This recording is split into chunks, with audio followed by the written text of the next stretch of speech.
Hey guys, welcome back to the channel. We're back here at the Mizuno booth with Chris Vishal. Nice to see you, Chris. Great to see you. How are you? I'm good, thank you. We're good.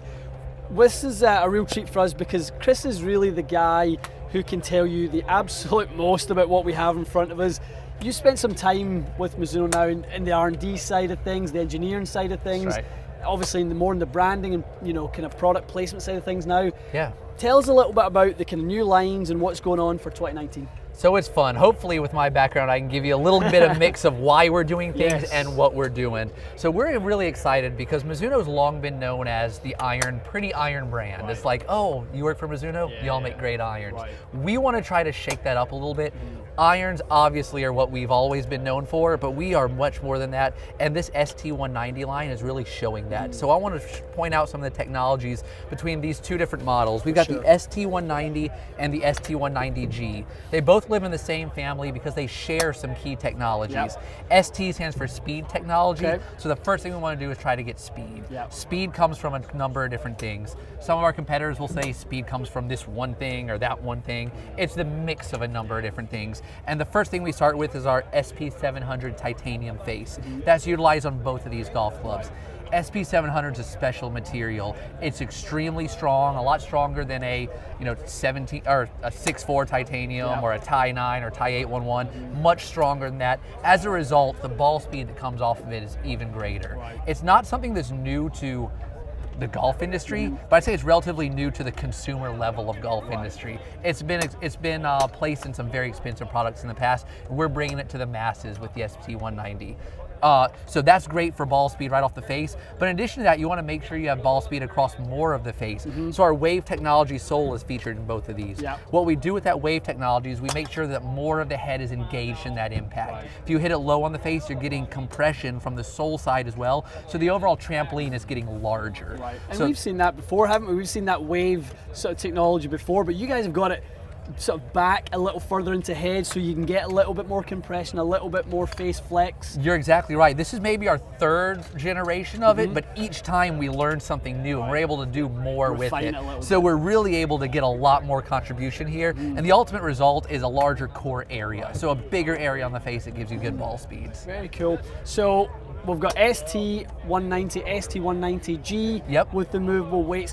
Maybe talk to us a little bit about what had to give in order to get the weight placement, because from an engineering standpoint, that's the challenge. To get discretionary weight out of a driver becomes a real challenge engineering wise. That's exactly right. It's how can you get discretionary weight and then what are you going to do with that discretionary weight. So one of the other key things that's shared between these two is we put the composite crown on both of these. The composite crown allowed us to save 7 grams of weight, and the real differentiator between these two clubs is what do we do with those 7 grams. So on the ST190, with this one we concentrated that mass low and deep in the golf club. MOI, high launch, low spin. Exactly right. People think on a wood that MOI comes from toe and heel. Maybe on an iron it does, but on a wood it's front to back gets you that MOI. So by pushing it back, you're really increasing the stability of that golf club. You're also helping the launch angle as well. That weight was placed there on that one, but on the G we use it in a totally different way. So we have 2 7-gram tungsten weights that live on 2 different tracks here. So this allows for a ton of adjustability. Weights back for spin up, weights forward for spin back, or for spin low.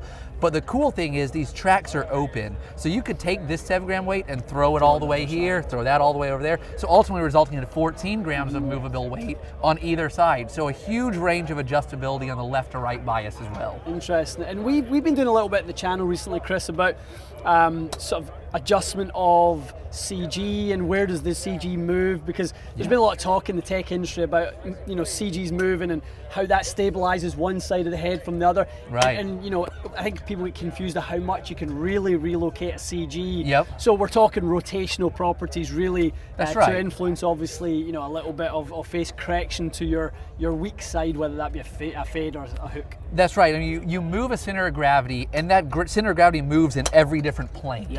So the first thing you'll look at is, we're talking about trying to line up the sweet spot is a key thing. So when you're moving the sweet spot forward, or moving the mass forward, you're bringing the sweet spot down, moving it here is bringing the sweet spot up. What that's going to do is that's going to change the spin parameters. When you're moving it to the left and right, what that's really doing is affecting the center of gravity to the shaft axis of the golf club. When you do that, that's pulling it millimeters towards the toe or millimeters towards the heel, and ultimately that's going to reflect how quickly that face wants to close as you're coming through. So that's going to really allow you to manipulate the left to right. So the great thing is, by having a front, back, and a toe heel direction that you can do, you can adjust all of those manipulations. So you could adjust not only the height but also the direction. Yeah, and I think that's huge to see so much technology packaged into what is an unbelievable looking driver. I mean, we can't not talk about that because Mizuno have had a change in direction.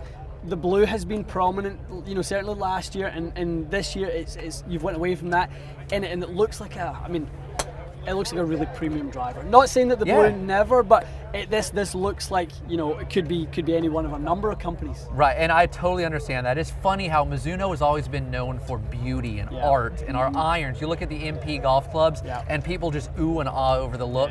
And we've been making blue drivers, which there's a place for that because it stands out. But at the same time, you're not hearing lots of oohs and ahs over the jewelry of a blue driver. So one of the ideas to really emphasize ourselves and to show that we're more than just pretty irons is let's bring that beauty into the wood design as well.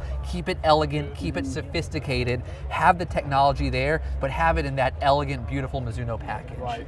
And we talked a little bit earlier about price placement and that type of thing, and obviously not intentionally, but it's going to come into our Canadian market quite a bit less than other companies. So if the technology is right side by side with the other companies out there, people are going to be able to save themselves some money in this driver. Absolutely. So the price points are a little bit lower than where the industry is right now. This one is a little bit more expensive than the standard, but at the same time, we haven't changed our pricing from last year. We're in a year where you're seeing everybody go up. Everyone's going up. We didn't do that. And part of that, there's the added benefit of you're getting the tech at the same price, but on top of that, we want to give you a value add on top of that with any of our shafts available at no upcharge, any of our grips at no upcharge. So something that you can really mix and match and get a customized driver at the same time not feel like you're breaking the bank. That's exactly it. That's value to the consumer. That's fantastic.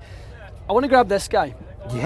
We've obviously seen 919 and kind of what that's kind of been to the market now. We've seen obviously MP18. This is a fresh face. I've not seen this one before. So obviously JPX Hot Metal Pro. First time. It's funny because Mizuno, our simplicity and our beauty and our consistency is almost sometimes a little bit boring because you know what's coming next. This is something different that we haven't done before. This is for that player who wants distance, wants height, but doesn't really want that big offset, that thick top line, all those things that typically go hand in hand with those characteristics. So this is utilizing the same technologies as we use in our JPX 919 Hot Metal. That's the Chromoly 4140M material that gives you added strength to the face for great ball speed, but at the same time malleability and bendability, which is amazing because you want to have this custom fit. You have to have a golf club custom fit these days. So this allows you all those benefits, but at the same time, it doesn't have that added bulk of a typical Hot Metal. Thinner top line, thinner sole, less offset. And do you think this will allow a lot of players to maybe split set goal combo some of these in the longs, some of the the forged, in the kind of middles and short irons, that type of thing? One of the beautiful things we've always tried to do, and you've seen in our MP18 line where you can mix and match between the Blade, the SC, and the MMC, we wanted to pull the same idea into the JPX line. With the Hot Metal Pro, what's cool is it could go as a long iron with the forged, a long iron with the tour. It could even go as a short iron with a Hot Metal long iron. So there's so many mix and match customization possibilities. Again, it's a conversation with your fitter of here's what I want to do. I want my 7-iron to do this. I want my 4-iron to do this. So each of these different clubs is designed to mix and match, and part of the look mix and match the looks mix and match with each one, but the performance is going to make sure it's seamless across the board. That transition is very, very easy on the eye. Exactly right. Exactly. Fantastic. Well, I've got something in my pocket here. This is something that's certainly going to be new to a lot of people, a Mizuno golf ball. It is. Can you tell us a little bit about that?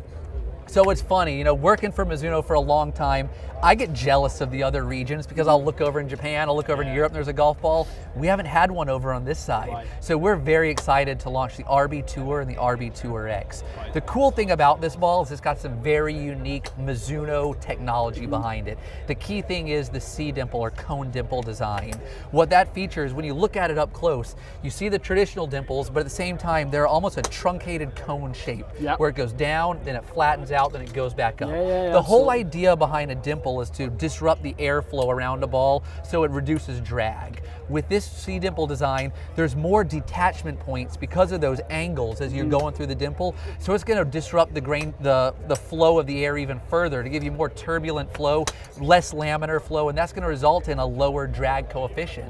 That lower drag coefficient means the ball speed doesn't deteriorate as quickly, so you can get a little bit added speed downrange for a little bit longer distance. At the same time, it's in a very premium package. It's a 4-piece urethane cover golf ball. You get a ton of spin around the green, and you've got the RB Tour and the RB Tour X. The X is a higher compression golf ball, so it's going to initially pop off a little bit quicker. The RB Tour is one that's going to reduce spin a little bit. So different options for different types of players. Well, we've got a seriously windy day here at Demo Day, and we were hitting some earlier on, and it was extremely stable. Now, we were hitting the new driver with this golf ball. Right. We didn't know which one to give the credit to for the stability, but we knew one thing was for sure, the ball was flying extremely stable.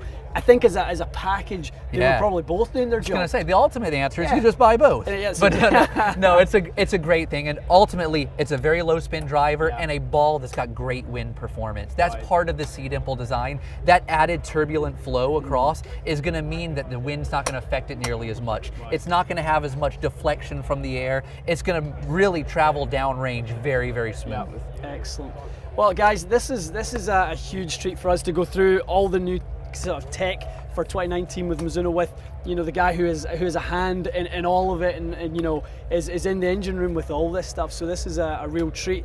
Start of the week for us, we're going to bring a lot more content from Mizuno as the week goes on. We love the presence that's here this year. This is a huge treat. It's the first time we've been able to do this at the show with Mizuno. So we thank Chris and the team for having us here. Really appreciate it. Guys, thanks so much for watching. We'll see you again soon.